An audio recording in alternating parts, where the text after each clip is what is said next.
우리 어린아이가 태어난다고 하는 것은 태어나는 순간부터 늙는 것일까요? 아니면 매일 새로워지는 것일까요? 우리 인생의 육체는 3분기로 그렇게 구분할 수가 있을 것입니다. 자라나는 시기, 멈춰서는 시기, 그리고 서서히 늙어가는 시기입니다. 어릴 때의 특징은 자라나는 것입니다. 예수님도 기도 잘하고 지혜도 잘한다 말씀하셨습니다. 그런데 청년이 되면 어느 순간에 멈춰서게 됩니다. 장년이 되고 노년이 되면 그것이 바로 늙음의 자리일 것입니다. 어릴 때와 젊을 때 자라나고 있을 때는 자기 자신이 새로움입니다. 이미 자라나는 자기 자신이 새로움이기 때문에 모든 것이 다 새롭습니다. 호기심도 많습니다. 그런데 어느 날 이 자라남이 멈춰서게 됩니다. 그 순간부터 우리의 몸은 늙어가는 것을 깨닫기 시작을 합니다. 새로움이 사라지기 시작합니다. 그러면 남는 것은 익숙한 것만 남습니다. 남는 것은 습관적인 것만 내 삶의 주위를 이렇게 돌면서 그렇게 덩그러니 놓여져 있습니다. 늙는다는 것은 여러 가지로 표현할 수가 있지만 옛 것과 지난 것을 반복할 수밖에 없게 되었다 하는 그런 자기 표현일 것입니다. 그렇게 싱싱하던 것들이 조금씩 시들어갑니다.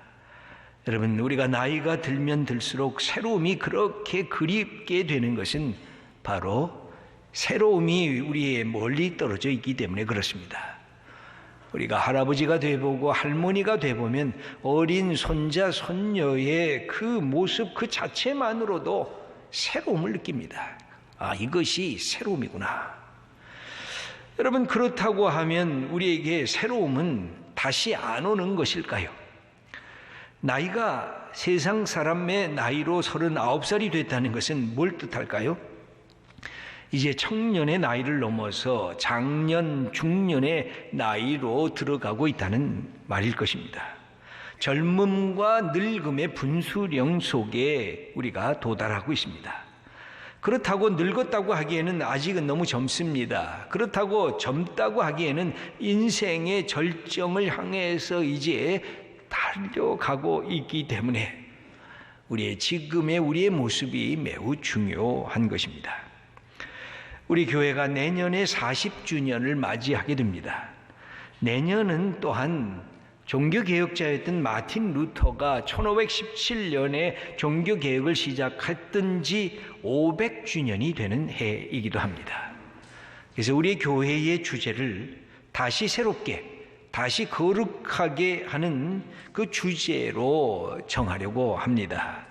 이 부분은 내년 40년이 되면서 더 본격적으로 말씀을 드리게 될 것 같습니다. 우리에게 필요한 것은 지난 40년을 돌아보면서 앞으로 50년, 앞으로 70년, 80년의 미래를 바라보면서 나가야 한다는 우리의 책무가 달려져 있습니다. 오늘 사도 바울은 로마서 6장에서 새 생명이 있다는 사실을 우리에게 가르칩니다. 우리가 새로워질 수 있다는 것입니다. 나이가 많건 적건 새로워지는 비결이 있다는 것입니다. 여러분, 기독교의 축복은 새로워짐의 축복입니다. 환경에 상관없이 새로워질 수 있고, 우리가 세상에서 잘 나가든지 못 나가든지 누구도 새로워질 수 있는 그 길이 믿음의 사람들에게 열려졌다는 것입니다. 어떻게 그것이 가능할까요? 여러분, 우리의 삶을 돌아보면 얼마나 처절하게 노력을 합니까? 이 새로워지기 위한 이 노력은 거의 집착 수준에 가깝습니다. 직장에 나가서 열심히 일하고 수고하고 돈을 버는 이유도 이 새로움을 만끽하고 싶은 마음 때문일 것입니다. 그래서 우리는 새로운 집에 이사도 가봅니다. 새 자동차를 사고 드라이빙을 해봅니다. 새 옷을 사고 새 가방을 다른 사람들에게 자랑해 보기도 합니다. 새 핸드폰을, 새 카메라를, 새 오디오를 사면서 브랜뉴라고 하는 광고의 유혹에 우리는 쉽게 빠져들게 되는 것도 이 새로움에 대한 기대 때문에 그렇습니다. 이 새 것에 대한 집착, 그런데 우리가 경험하는 것을 다시 돌아보면 며칠이 못 가서, 아니 몇 달이 못 가서 다시 원점으로 돌아옵니다. 모든 것이 시들해집니다. 실증 나고 지루해집니다. 그러면 또 어디 새 것이 있는가 돌아보면서 새 것을 향해 달려갑니다. 이런 삶을 살았던 구약의 기자가 있습니다. 전도서를 쓴 사람입니다. 솔로몬이라고도 얘기를 하는데 이름이 정확히 나오지는 않습니다. 그런 인생을 호화롭게 살았습니다. 모든 것을 누리며 살았습니다. 그러면서도 마지막에 그가 토해내는 말은 참으로 놀랍습니다. 헛되다. 헛되고 헛되니 모든 것이 헛되구나. 왜 그렇습니까? 반복되는 인생 속에 자기가 들어있다는 사실을 깨닫기 때문입니다. 그가 전도서 1장 9절에 다음과 같이 자기 삶을 고백하는 글귀가 있습니다. 읽어보겠습니다. 이미 있던 것이 후에 다시 있겠고 이미 한 일을 후에 다시 할지라 해 아래에는 새 것이 없나니. 그렇게 모든 것을 해보았지만 결국은 내가 보았던 것, 내가 경험했던 것, 과거에 있었던 것, 오늘에 있고 오늘에 있던 것 다시 내일에 그렇게 다시 쳇바퀴처럼 반복될 수밖에 없는 이 시대상을 보면서 이게 도대체 뭘까? 해 아래 내가 보고 내가 만지고 내가 경험한 모든 것은 다 헛되구나. 새 것이 없구나.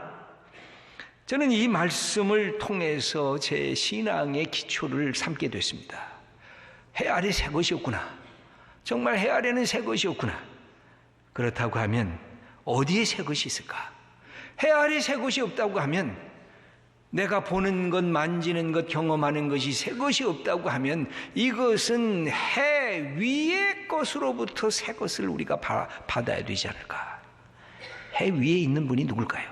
해를 만드신 분, 하늘과 땅을 만드신 분, 하나님 창조주, 그분이 내게 다가오면 내가 새로운 존재가 될 수 있지 않은가? 저는 이 전도서의 이 구절이 너무 제 삶에 깊이 들어 박혔습니다. 오늘 우리는 1부에서 5부까지 100여 명의 성도들에게 입교와 세리식을 베풀게 됩니다. 아까 말씀드린 대로 가장 어린 친구는 16살이고 가장 나이 드신 분은 32년생 85세에 이 세례를 받게 됩니다. 여러분, 주님 안에서 다 똑같습니다.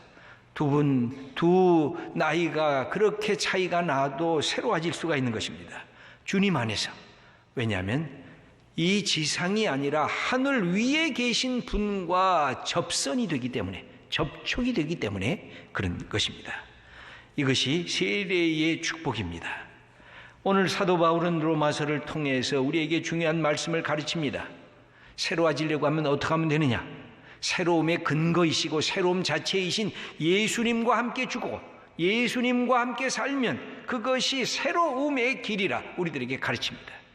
여러분, 새로워지고 싶습니까? 거룩해지고 싶습니까? 그건 한 가지입니다. 거룩하신 분, 새로움의 그 모든 것이 근원이신 예수님을 내가 타취하면, 그분이 내게 오셔서 내 마음을 타취하고 내 몸을 타취하면 내가 새로워지는 것입니다. 우리가 예배 드리러 온 이유도 그것입니다. 하나님 앞에 기도하면서 하나님의 말씀을 받는 것도 그것입니다. 하늘의 말씀을 내게 주세요. 하나님의 약속의 말씀을 주세요. 세상이 듣지 못했던 계시의 말씀을 우리에게 주세요. 이게 우리가 예배 드리면서 하나님 앞에 기도하는 제목인 것입니다. 오늘 4절 말씀을 함께 읽겠습니다. 그러므로 우리가 그의 죽으심과 합하여 세례를 받음으로 그와 함께 장사되었나니 이는 아버지의 영광으로 말미암아 그리스도를 죽은 자 가운데서 살리심과 같이 우리로 또한 새 생명 가운데서 행하게 하려 함이라. 여러분, 예수님과 함께 세례받았다는 거예요. 여러분, 이게 본래 물세례입니다. 물속에 이렇게 들어가는 것입니다. 이게 회개하고 물속에 들어가게 될 때에 여러분, 물속에 머리를 다 잠그면 몇 분 동안이나 견딜 수 있으십니까? 1분 견디실 수 있습니까? 3분 견디실 수 있습니까? 그렇게 하고 10분 견디면 어떻게 될까요? 그냥 가는 것입니다. 이게 죽는 것이에요. 예수님과 함께 내가 나의 옛 아담적 자아를 죽이는 거예요. 주님, 내 속에 교만함이 있었습니다. 내 속에 정욕이 있었습니다. 내 속에 죄책감이 있었습니다. 내 속에 분노와 미움이 있었습니다. 내 안에 걱정과 불안과 근심이 있었습니다. 내 속에 두려움이 있었습니다. 이것을 예수님의 십자가에 못 박겠습니다. 무거운 짐, 수고로운 짐을 주님과 함께 십자가에 못 박게 될 때에 하나님께서 우리를 예수님과 함께 다시 부활의 생명으로 우리를 초대하는 것입니다. 더 이상 죄책감 갖지 말라. 더 이상 근심, 걱정, 불안해하지 말라. 더 이상 죽음 앞에서 두려워하지 말라.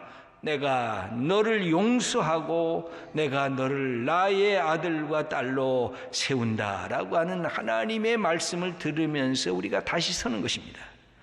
그러므로 뭐가 중요합니까? 예수님의 이름으로 죽는 게 중요합니다. 여기 3절 말씀을 함께 읽겠습니다. 무릇 그리스도 예수와 합하여 세례를 받은 우리는 그의 죽으심과 합하여 세례를 받은 줄을 알지 못하느냐. 세례 받는다는 것은 나의 옛 자아가, 아담적인 교만하고 못된 죄악의 자아가 주님과 함께 죽음의 자리에 내려간다고 하는 것입니다. 그럴 때 주님께서 우리를 다시 살리시는데 이게 어떻게 가능할까요? 예수님께서 세리요한에게 세리를 받으시고 물에서부터 무트로 올라오실 때에 성경은 그렇게 기록이 됐습니다. 하늘이 찢어졌어요. 하늘의 계시가 예수님에게 임했어요. 성령님 거룩하신 영이 예수님에게 비둘기같이 임했어요. 하늘에서 하나님의 음성이 들렸어요. 이는 내 사랑하는 아들이라 내가 너를 기뻐하노라. 여러분, 마가복음 1장 11절 말씀 함께 읽겠습니다. 하늘로부터 소리가 나기를 너는 내 사랑하는 아들이라 내가 너를 기뻐하노라. 여러분, 이 땅에 있는 것들이 나를 축복한 게 아니라 새로움의 근원이신 하나님께서, 하늘 위에 계신 하나님께서 우리를 축복하시고 우리에게 새로움을 주시고 우리를 거룩하게 우리를 만드신 것, 예수님이 그 본복이에요.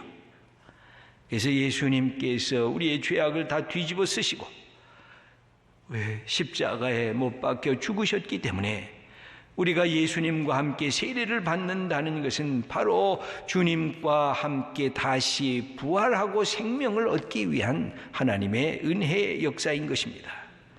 예수님이 이렇게 말씀하시는 것 같습니다. 나는 하나님 안에서 죽었다. 그러자 하나님께서 나를 다시 살리셨다. 이제 너는 내 안에서 죽으라. 그러면 하나님께서 나를 살리신 것처럼 너희도 다시 살아날 것이다.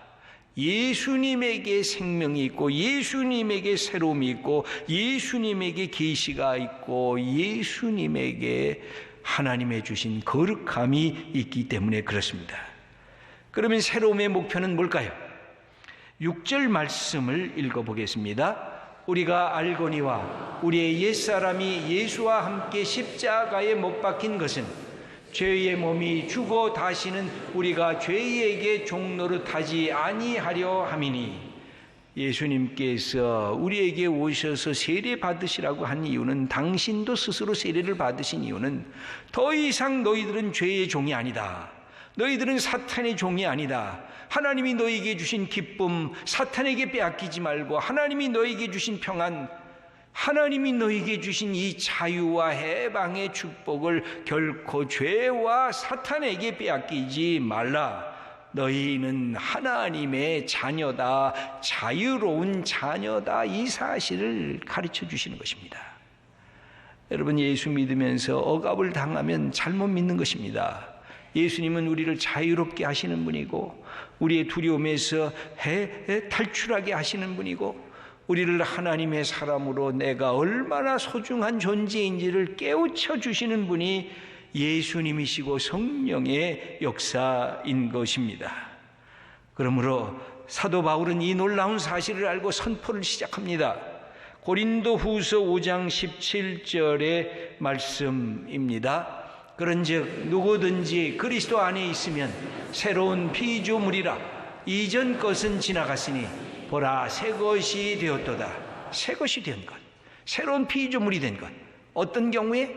누구든지 그리스도 안에 있으면, 예수님이 새 것이어서 그분 안에 있으면 나는 그분 안에, 그분은 내 안에 연합되는 경험을 하게 되면 내가 새로운 피조물이 될 수가 있다고 하는 것입니다.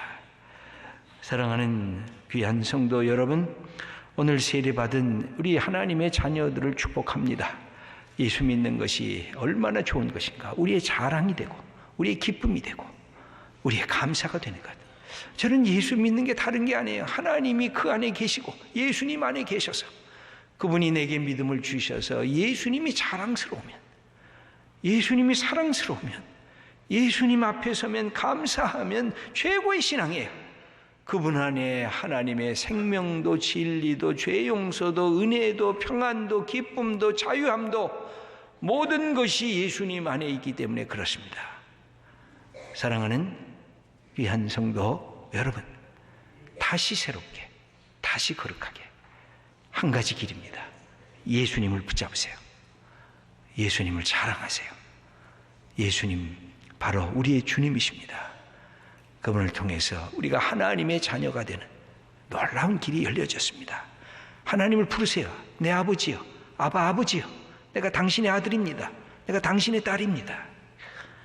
이 놀라운 특권을 예수님과 함께 더불어 경험하며 살아가는 주님의 귀한 자녀들 다 되시기를 축원합니다.